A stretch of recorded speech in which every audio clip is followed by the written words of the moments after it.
აჭარის 4 მუნიციპალიტეტს დღეიდან ახალი გამგებელი ჰყავს ქობულეთში დღეს საკრებულოს ხდომაზე მუნიციპალიტეტის გამგებლის მოვალეობის შემსრულებლის დანიშვნის საკითხის განხილვა ისე დაიწყო, რომ თავად დასამტკიცებელი კანდიდატი დარბაზში არ იმყოფებოდა. დეპუტატებმა ახალი გამგებელი 39 წლის გიორგი რომანაძე ერთხმად აირჩიეს. იგი 17 წელია საბანკო სექტორში მოღვაწეობდა და ასევე ცნობილია, რომ რომანაძე არჩილ ხაბაძის მამასთან ერთად რამდენიმე წელი აჭარის ფინანსთა და ეკონომიკის სამინისტროში მუშაობდა. სრულიად აპოლიტიკური ვარ საქმეზე ორიენტირებული და არა PR-ზე, ნაკლებად PR-ზე.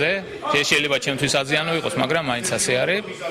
და რავი, ჩემთვის უპირატესი მნიშვნელობა აქვს საქმეს და არა ვთქვათ, რომელი პარტიის წარმომადგენელია. სიმართლე გითხრათ, ეს ჩემთვის ახალი სფეროა, საერთოდ, ასე რომ წინასწარ ამაზე თქმა საკადრო ცვლილებაზე ვერ გეტყვი. თუმცა გამორიცხული არ არის, რომ საკადრო ცვლილებები მოხდეს.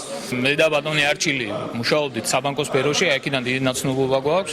ჩვენ დღეს საკრებულოს ხდომამ მიცა ნებართვა საკრებულოს თავმჯდომარეს, რომ დაეწერა განკარგულება გამგებლის დროებით დანიშვნაზე. ქობულეთში უნდა იყოს ქობულეთლობა და უნდა ინიშნებოდეს ადამიანები, რომელსაც შეტყივა ყველა სატყივაზე, რაც ქობულეთს ყივა.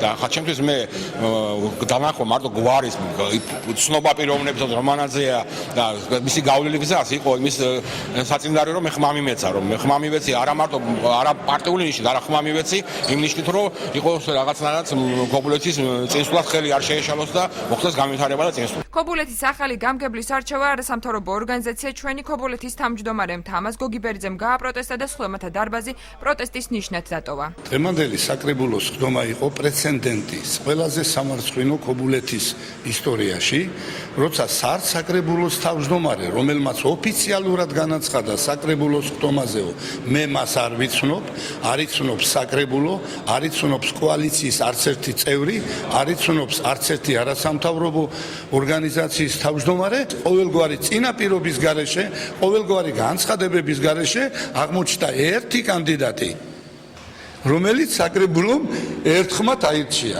ქობულეთის პარალელურად დღესვე თანამდებობის დატოვების სურვილი შუახევის და ხულოს გამგებლებსაც გაუჩნდათ. ისინი ჩვენთან სატელეფონო საუბარში აცხადებენ, რომ თანამდებობა საკუთარი ნებით დატოვეს. თამაზ დავითაძე ასევე ადასტურებს, რომ მან აჭარის მთავრობისაგან ახალ სამსახურში გადაყვანის პირობა მიიღო. ამ დრომდე თანამდებობას მხოლოდ ქედის გამგებელი ვაჟა დიასამიძე ინარჩუნებს. მისივე განცხადებით, თუ მთავრობა დაპირებულ პროგრამებს ვერ განახორციელებს, დაკავებული პოსტიდან შესაძლოა ისიც გადადგეს. შემოთავაზებები არის, უშავარი არ დაუჩერდეთ, პირადი სურვილი დავწერე განცხადება და საკრებულო დაგმაყოფილა. მთავრობასგან მიიღეთ თუ არა შემოთავაზება დასაქმებასთან დაკავშირებით? დიახ, მივიღე. სპერო გავარკვევთ, ალბათ სამსახურიდან გამომდინარე, სპეციალობიდან გამომდინარე. დავსახდელი დარწმუნებული ვარ. მე შევხედავ. რამ შეიძლება იქონიოს გავლენა თუ დატოვებთ თანამდებობას? ის ჩემი გულში რაც მაქვს მე ჩემ ქედაში განმახორციელებ, იმას თუ ვერ განმახორციელებ, ალბათ წავა. მუნიციპალიტეტებში გამგებლების ერთდროულად გადაყენების ფაქტს დღესვე ფრაქცია ნაციონალური მოძრაობის თავმჯდომარე უმაღლეს საბჭოში რობერტ ჩხაიძე გამოიხმაურა. მისივე განცხადებით ნაციონალური მოძრაობის წევრებზე ფსიქოლოგიური ზეწოლა მუდმივად ხორციელდებოდა. საეჭვოდ ემთხვევა 4 სხვადასხვა მუნიციპალიტეტის დრო, რიცხვი, დღე, ყველაფერი ერთმანეთს და ასე ერთნაირად რატომ მოხდა ეს ყველაფერი გასაკვირია. ჩვენ ინფორმაციით სამწუხაროდ ამ პროცესებში მთავრობის თავმჯდომარეც კი ვერ ერევა და ბევრი რამ წყდება მასთან შეთანხმების გარეშე და უფრო მეტიც ჩვენ ინფორმაციით ეს ყველაფერი იგეგმება და საბოლოო სახეს ღებულობს ძალოვანი სტრუქტურების მაღალჩინოსნების კაბინეტებში. მუნიციპალიტეტებში გამგებლების პოსტების შემდეგნაირად გადანაწილდა ხულო ბესიკ ბაუჩაძე, შუახევი ტარიელ ებრალიძე, ხელვაჩაური ნადიმ ვარშანიძე, ქობულეთი გიორგი რომანაძე.